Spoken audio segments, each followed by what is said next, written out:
sponsoring this party, William, and I know how much the clinic appreciates it. John Kramer. William Easton. Kramer, you're Jill's husband, right? I am. Nice to meet you. Nice to meet you. Sounds like we're in a similar business, John. Oh, yeah? How's that? Well, you try to predict people's behavior. So do I. When people come to us for coverage, we have to analyze each person for the probability of success.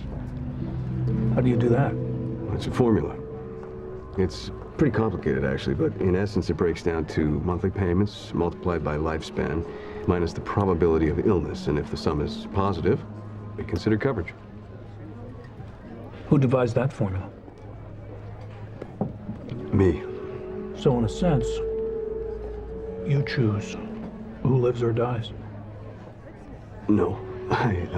No, I'd say I decide which people have the potential to live long, healthy lives. But you're not taking into consideration the most important human element of all. Which is what? The will to live.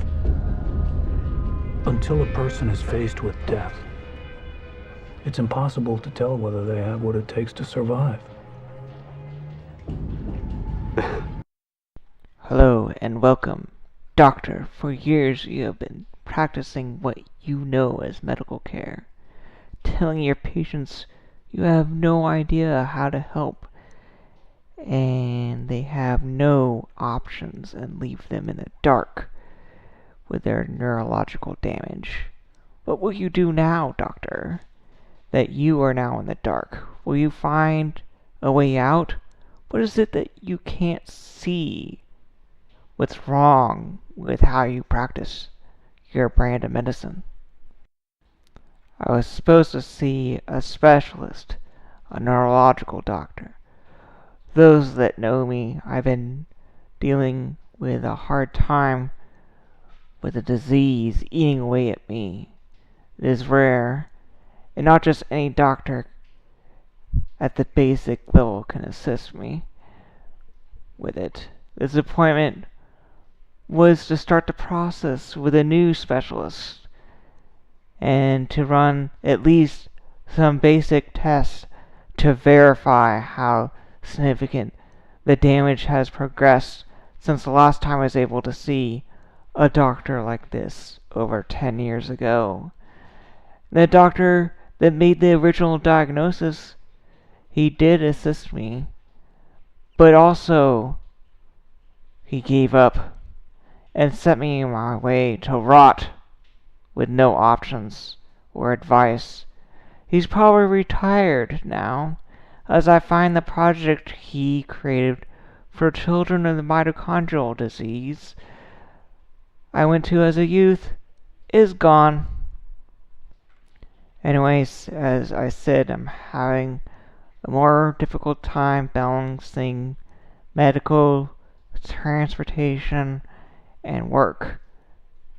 This year may have contributed to the new seizure and stroke-like symptoms I've been dealing with as I work. And so, as I use all my leave credits to take care of these kind of things, I'm about to exceed my leave credits for work. And as most people, their time is important, even though time is not something you can have or give.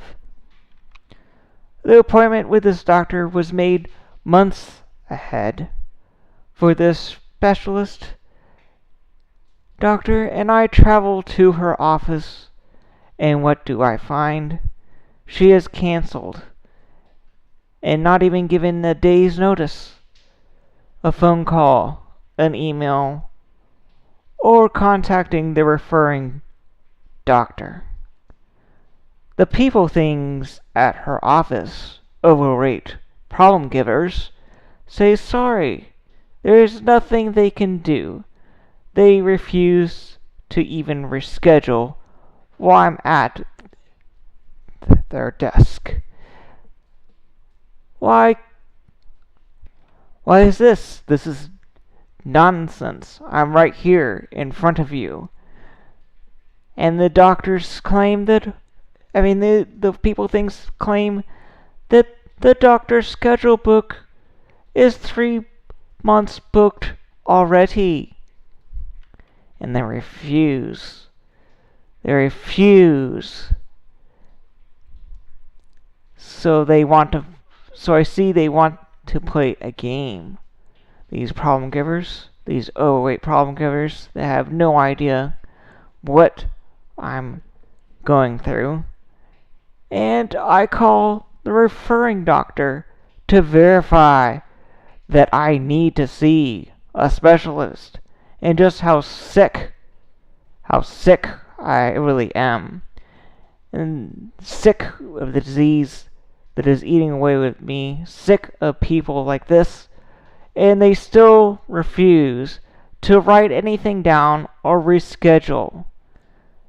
They say, oh, you have to call this number and then we'll forward to their office again and give me all this runaround, and they still rely on phone and paper to schedule this doctor's appointment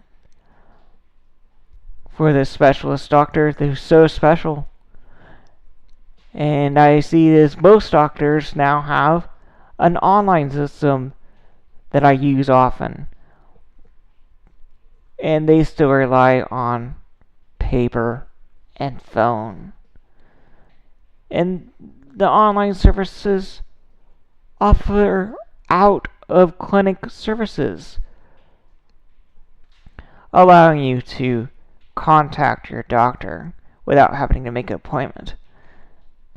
So, as usual, I'm used to this for some reason. I will have to play their game, but the game will be to my rules, and fight to see a damn doctor who will tell me nothing I do not know already, and do nothing. The only benefit of this experience is I know not to deal with their problem givers at their desks in front of the doctor, and to work with the doctors personally and only with the doctor. Is also one of them who is on my team and my greatest ally will start the process to get me more assistance, disability services, and accommodations. Still, I should know some of these test results so I can plan.